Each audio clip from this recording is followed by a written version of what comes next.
là sẽ lướt nhanh qua các cái nội dung liên quan đến chương trình năng lượng sạch Việt Nam, và chúng ta sẽ có cái buổi thảo luận hôm nay và các cái nội dung vào ngày mai. One of the things we're doing is demonstration buildings that show savings. We have done detailed simulation analyses for an education building in Hanoi. We have demonstrated a potential energy savings for that building of 51%, very little increase in first cost. Một trong những cái điểm quan trọng, một cái điểm chính của cái chương trình năng lượng sạch Việt Nam đó là trình diễn, đó là xây dựng, đó là tạo ra các cái công trình trình diễn để chứng tỏ là cái công trình đấy tiết kiệm năng lượng. Thì một trong những cái ví dụ, Mr. Vu sitting here has done the simulation analysis. Okay. Một trong những cái công trình đấy là công trình về đào tạo tại Hà Nội, thì nó chứng tỏ là qua cái mô phỏng thì nó chứng tỏ là tiết kiệm đến 51% cái năng lượng. Và Mr. Vu has done the simulation analysis. He will present the results during the seminar. Vũ là người là mô phỏng cái chương trình đấy, và anh sẽ trình bày vào cái We are looking at 2 more demonstration buildings right now. We invite you to identify more demonstration buildings. We will provide analysis for free on those buildings. Chúng ta hiện nay thì chương trình có 2 cái công trình trình diễn, và ông ấy muốn là các cái quý anh chị để có thể giới thiệu các công trình trình diễn, và ông ấy sẽ chương trình sẽ cung cấp các cái công cụ để phân tích. A second major part of our program is the training we're doing, and we're doing this today as part of this. Cái hoạt động thứ hai là các cái chương trình đào tạo. Essentially, we will do the equivalent of 3-day seminars every 2 to 3 months, rotating in cities around Vietnam. Tức là cái chương trình đào tạo này thì sẽ diễn ra thường tổ chức vào 3 ngày, và cứ cách 2-3 tháng sẽ tổ chức một lần, và sẽ luân phiên trong 5 thành phố chính của Việt Nam. And everything we do is recorded and is available on the internet. Những cái trình bày này, cái hoạt động đào tạo này thì sẽ được ghi lại và sẽ được xuất bản trên internet, thì quý vị có thể theo vào theo dõi. In both English and Vietnamese. Cả bằng tiếng Anh và tiếng Việt. The next thing we're doing is we're developing a national database of energy performance for buildings, 225 buildings around Vietnam, detailed energy analysis. Cái hoạt động thứ ba tức là tạo ra cái cơ sở dữ liệu quốc gia cho các công trình có hiệu quả năng lượng, và hiện nay thì đã có cái dữ liệu cho 225 cái tòa nhà trên cả Việt Nam. You'll see more about that today. Mr. Phong here is managing that effort, and we're very excited about the results we have. Hôm nay thì Mr. Phong tức là người sẽ chịu trách nhiệm về cái tạo ra các cơ sở dữ liệu đấy, sẽ trình bày cho các anh chị. Ms. Wei from the Department of Construction in Da Nang, I don't see her here today, has coordinated the data collection here in Da Nang. Ms. Wei tức là từ Sở Xây dựng Đà Nẵng thì tham gia vào cái tạo cơ sở dữ liệu quốc gia cho khu vực Đà Nẵng, nhưng mà hiện nay cô ấy không đến đây. She is an architect who taught in the Hanoi Architecture University for 10 years and then moved to Da Nang. Cô ấy là kiến trúc sư, và cô ấy đã làm việc cho cái trường đại học tại Hà Nội, và trong 10 năm, và cô ấy hiện nay là trở về Đà Nẵng. In addition, we're doing simulations of many building types, and we will make this available on the internet as well. We are exploring incentives. We're supporting the Ministry of Construction in developing a green growth action plan.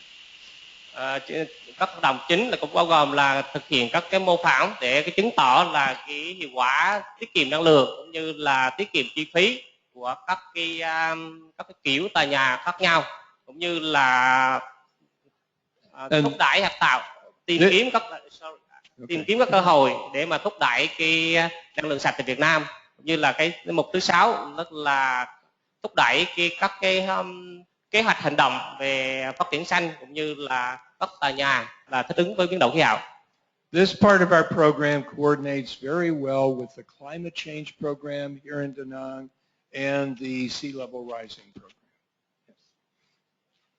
Cái này cũng rất là phù hợp với lại cái sự thay đổi khí hậu tại Đà Nẵng. And of course, we will distribute information about energy efficient strategies, equipment, and materials. Đồng thời chương trình cũng một hoạt động nữa là chương trình cũng phổ biến các cái thông tin, các kiến thức về các cái chiến lược, các cái thiết bị cũng như các cái vật liệu mà hiệu quả năng lượng, mang lại hiệu quả năng lượng. I will quickly go through some other materials. Here's the example demonstration building. Đây là một cái ví dụ đây là ví dụ đầu tiên về tòa nhà mà chứng tỏ là hiệu quả sử dụng năng lượng hiệu quả. Some pictures of the energy simulations of the building geometry. Đây là cái mô hình của cái mô phỏng cái tòa nhà mà hiệu quả năng lượng. Here's a list of 12 measures, 12 strategies that we identified to produce 51% savings. Đây là cái thống kê của là 12 cái chiến lược, cái phương pháp để mà đem lại cái tiết kiệm năng lượng đến 50%. And here's a second building where we were looking at problems that came up in using current Vietnamese engineering design approaches. And here are some of the issues. I won't go into this, but we'll cover this in more detail tomorrow. Cái này thì ông sẽ đi vào chi tiết vào ngày mai.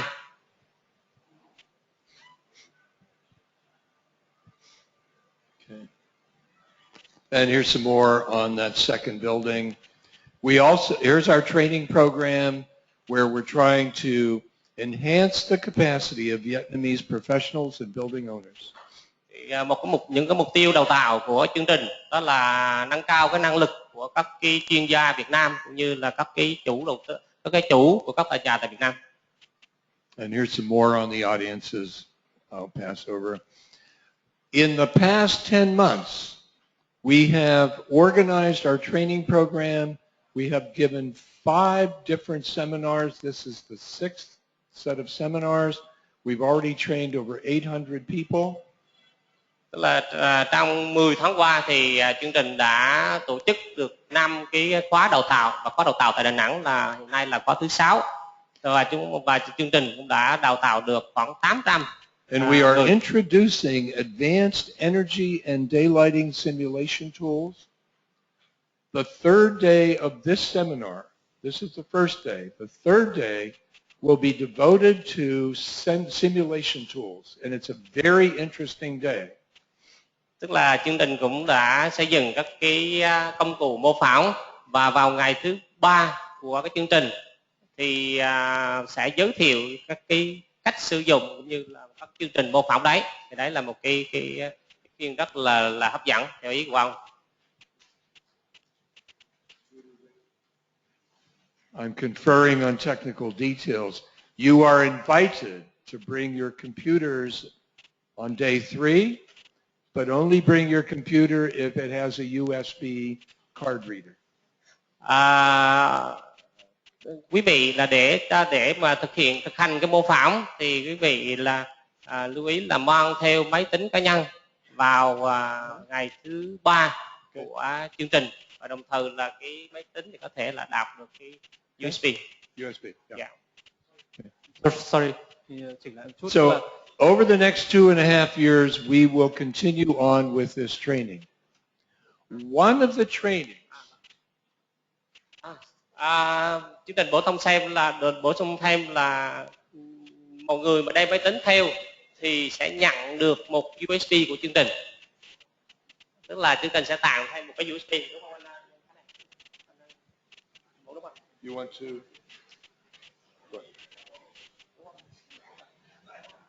Khi đem máy tính vào.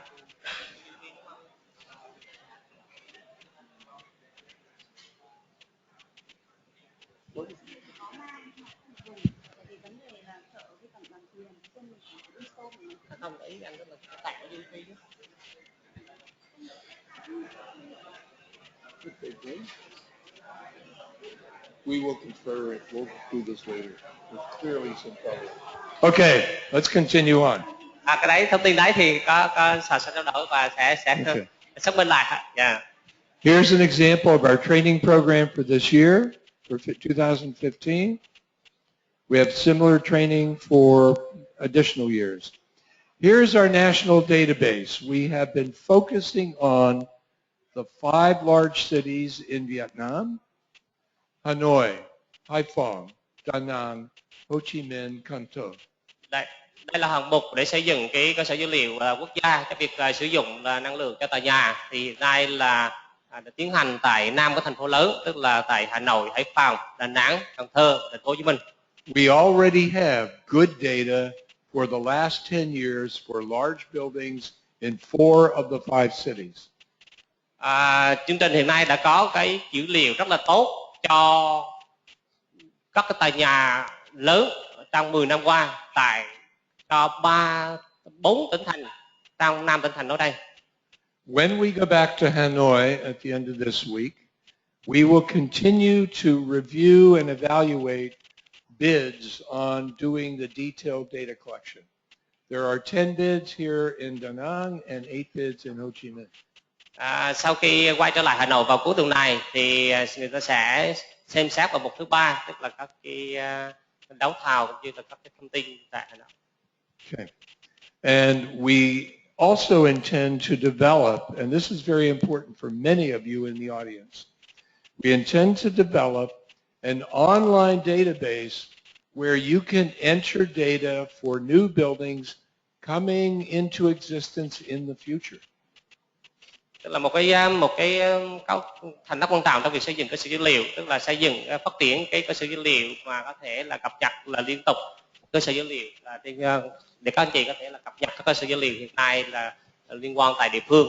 This will be a 2-language database online entry, English and Vietnamese. Tức là sẽ tiến hành bằng 2 ngôn ngữ, tức là tiếng Việt và tiếng Anh. The first phase will be in the 5 large cities, and the second phase will be in all the provinces. Là chia làm 2 giai đoạn. Giai đoạn đầu tiên là để tiến hành tại 5 cái tỉnh thành, và giai đoạn thứ 2 sẽ trải rộng ra 63 tỉnh thành trong cả nước. Okay. And here's our early results for 4 cities. We know that in the last 5 years, about 40 buildings each year, large buildings, are built in Ho Chi Minh, at least 40. Đây là một số thông tin là sơ bộ, tức là hiện nay thì có khoảng 40 tòa nhà lớn được xây dựng tại thành phố Hồ Chí Minh. And in Da Nang, we find about 30 buildings each year recently in the last few years. Tại Đà Nẵng thì chương trình sẽ nhận thấy có 30 cái tòa nhà lớn được xây dựng. We don't have the data yet in Hanoi, but we're estimating 30 buildings. Thì tại Hà Nội thì không có số liệu chính xác, nhưng mà khoảng là 30 cái tòa nhà trong năm này. 10 buildings in Haiphong and 8 buildings in Can Tho. Khoảng 10 tòa nhà tại Hải Phòng và 8 cái công trình tại thành phố Cần Thơ. And this will let us do long-term projections of policy options.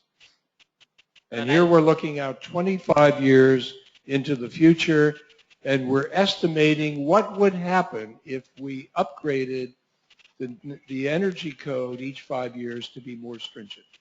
Đây là cái bảng về cái dự đoán, tức là dự báo dài hạn cho cái khí thải CO2. Thì những dự báo này tức là người ta sẽ làm theo cái, nếu mà người ta thay đổi cái gọi là cái tiêu chuẩn Việt Nam để tức là phù hợp, tức là nâng dần cái tiêu chuẩn Việt Nam, và người ta dự đoán cái khí thải nó sẽ thế nào, các chị thấy là nó sẽ giảm dần.